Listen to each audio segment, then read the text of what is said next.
5 minute کا مدرسہ۔ اسلامی تاریخ۔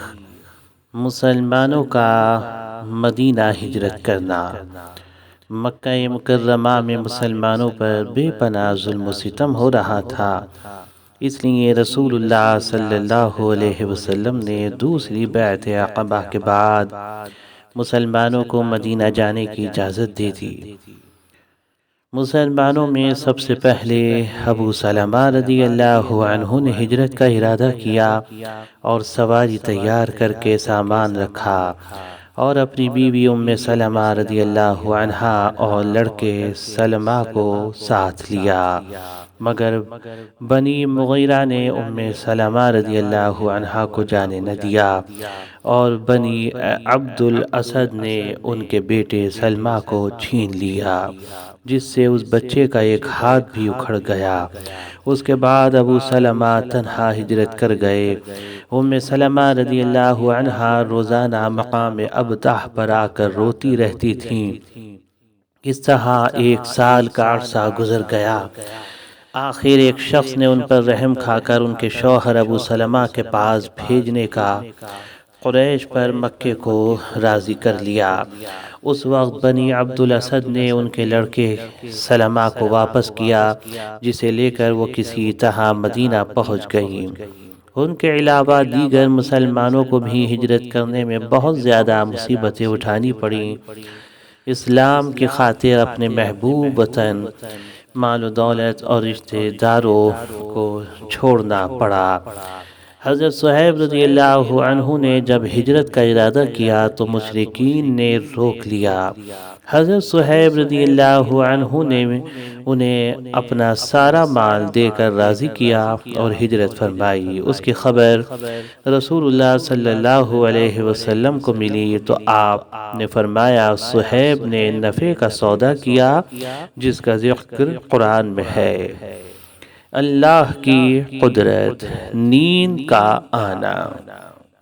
جب انسان دن بھر کام کر کے تھک جاتا ہے تو اللہ تعالیٰ اس کی تھکان دور کرنے کے لیے اس پر نیند طاری کر دیتا ہے۔ یہ نیند اس کے فکر و غم کو دور کر کے ایسا سکون و راحت کا ذریعہ بنتی ہے کہ دنیا کی کوئی چیز اس کا بدل نہیں بن سکتی۔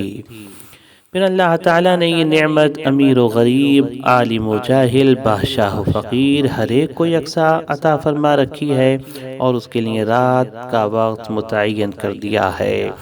اگر انسان کو نیند نہ آئے تو اس کا دماغی توازن بگڑ جاتا ہے اور ہوش و حواس ختم ہو جاتے ہیں۔ لوگوں کے لیے رات کا وقت متعین کرنا اور ایک ساتھ نیند کا آنا اللہ کی بڑی قدرت ہے۔ ایک فرض کے بارے میں، نکاح میں گواہ کا ہونا۔ حضرت عائشہ رضی اللہ عنہا سے روایت ہے کہ رسول اللہ صلی اللہ علیہ وسلم نے ارشاد فرمایا، ولی اور دو عادل گواہوں کے بغیر نکاح نہ کیا جائے، جو نکاح اس کے خلاف ہوگا وہ باطل ہے۔ ابن حبان۔ فائدہ: نکاح کے صحیح ہونے کے لیے 2 گواہ کا ہونا شرط اور فرض ہے، اس کے بغیر نکاح نہیں ہوگا۔ ایک سنت کے بارے میں، 3 انگلیوں سے کھانا۔ حضرت کعب بن مالک رضی اللہ عنہ فرماتے ہیں، رسول اللہ صلی اللہ علیہ وسلم 3 انگلیوں سے کھاتے تھے اور اپنا ہاتھ مبارک صاف کرنے سے پہلے چاٹ لیتے تھے۔ مسلم۔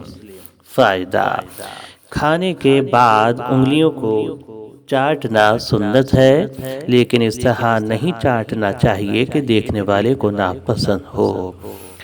ایک اہم عمل کی فضیلت، امام کے ساتھ نماز ادا کرنا۔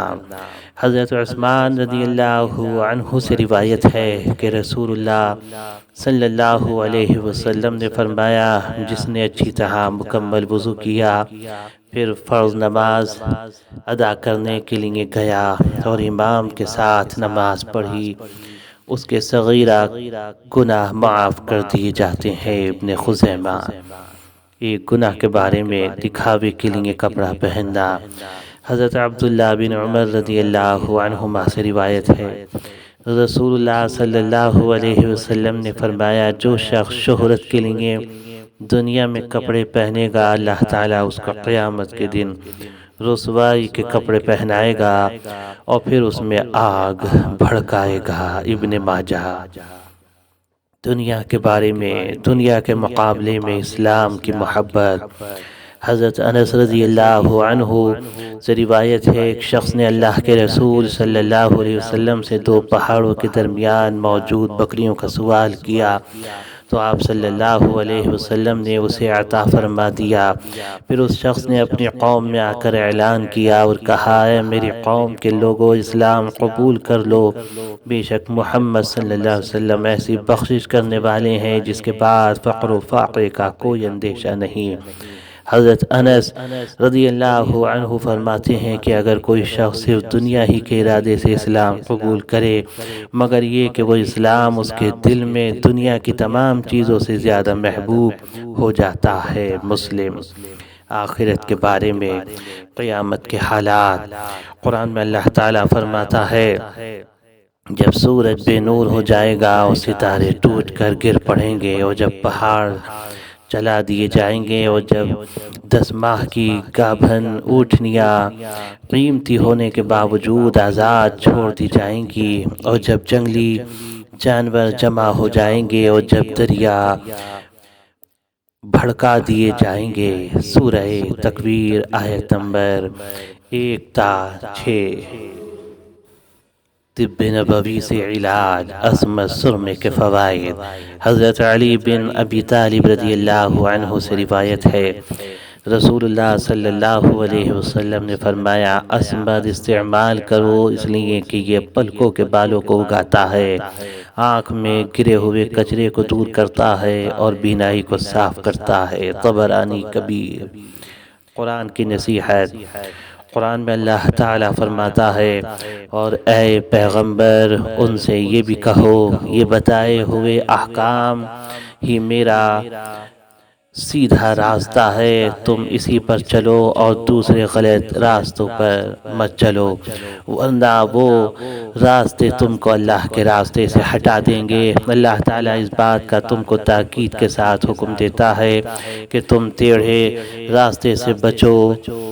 لوگوں، یہ باتیں ہیں جن کی اللہ نے تاکید کی ہے تاکہ تم متقی بنو۔ سورہ انعام آیت نمبر 153۔